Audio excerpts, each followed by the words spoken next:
Happy Tuesday from a new location. Bet you can't guess where we're at. We're at the lake, which is awesome. Some series of friends allowing us to, just get away. Yeah. Just can't see it, but we're staying in an amazing log cabin in the middle of. It's not like a cabin; it's like a log mansion. Yeah, it's awesome. It's amazing. So thank you. You know who you are. That allowed us to be here. We are so thankful to be here. Our kids are so excited. They're actually asleep upstairs. We have 3 kids sleeping in one room, one in another. And I told Cade I was putting him to sleep, and I was like, "Buddy, you have," because he was like, "This is so fun. We're all in the same bed," which they're not. They're in like different beds. But I was like, "Cade, you gotta go to sleep. We're gonna go on the lake tomorrow." And he's like, "I don't want to leave our sweet precious house." He listens to his mom way too much. I was like, "Our house at home?" And he's like, "No, this house." So he thinks it's sweet and precious, which is so because you told him that. I didn't say that tonight. I didn't at all. It is a sweet precious house, though. So, so we're doing great. It's just reminds me actually. If you would have seen us a week ago, no. Like 5 days. 5 days ago, 4 days ago. things were not good from the standpoint of we were good. Just Cade was not doing well, and it was kind of like, all right, we're pulling the plug on this whole deal.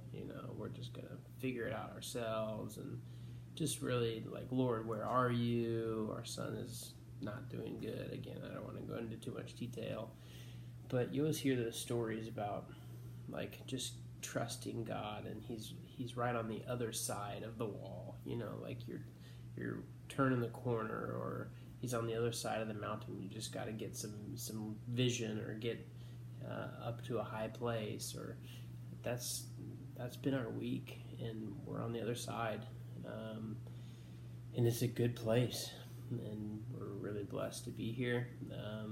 But the main thing for this week is just to pray for treatment starting next week, and just that we enjoy family time. We have one of our last 3 intense treatments starting on Monday, so the next time we make a video, we'll be in the middle of that second to last of that type of treatment. So it's a 2-day treatment, and after we do that, we'll only have 1 more of those, and then 1 5-day treatment, and then some small treatments and some weeks off. Again, totaling about 8 or 9 weeks total. But we are, we just really want the grace of God for Cade's body for this next treatment, because his body's tired. Yeah. We're tired of him doing this, but we've even met with our oncologist again, and we're pushing through, because we believe that we're gonna see the Lord in the land of the living, and He knows our hearts. He knows that we trust Him, and He knows that we could have pulled the plug a long time ago for whatever reason. We haven't, and we're here, and we're going to finish, unless the Lord shows up and says otherwise. But we want to hear, we want to listen, so pray for that as well. And we're just doing awesome. It's been a great week, and we're feeling the momentum. Yeah, great week after it wasn't a great week. Yeah. It was funny because when we walked in, there's like a book on the bottom of their bookshelf over there. I don't even know. Anyway, it's a book that I would never have picked up before, but I have actually been researching because I was like going to buy it, and it's called A Grace Disguised. And then he wrote like a sequel, but basically it's like a terrible story. He lost his wife, his mom, and his daughter in a car accident.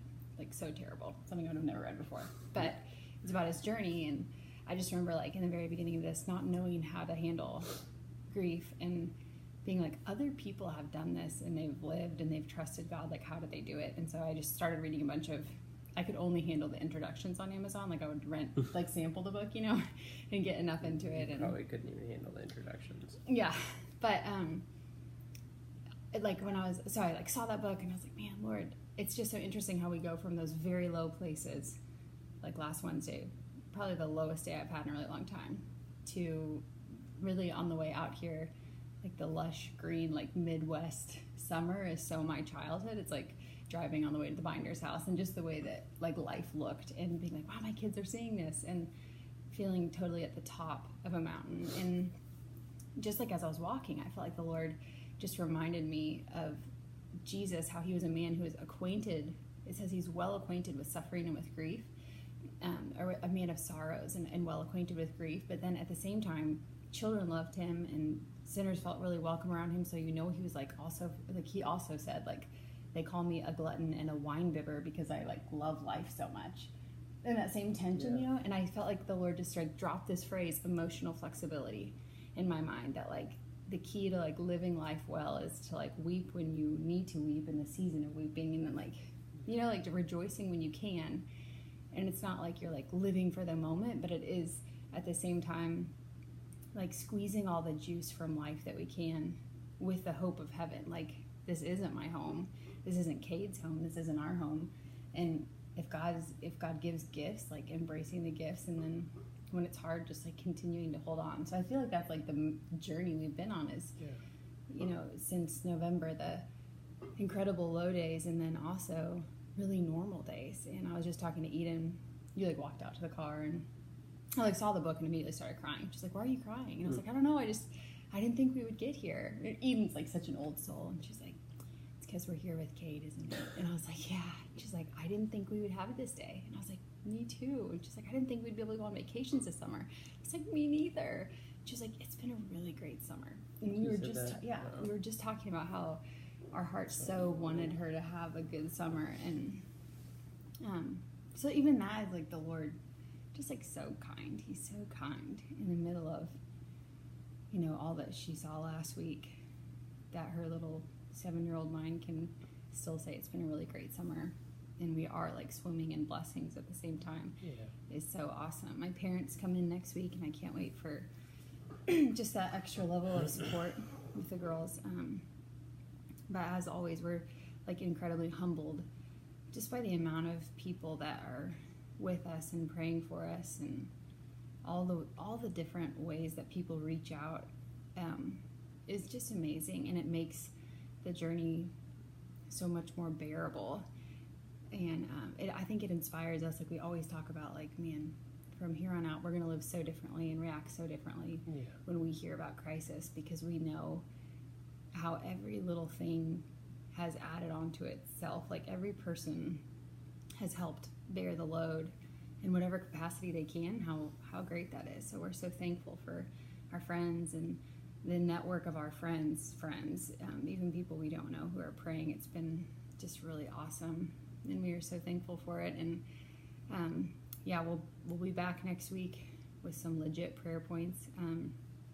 Actually, probably by the time Fasting Tuesday comes, he'll be done. He only has a really quick treatment on Tuesday.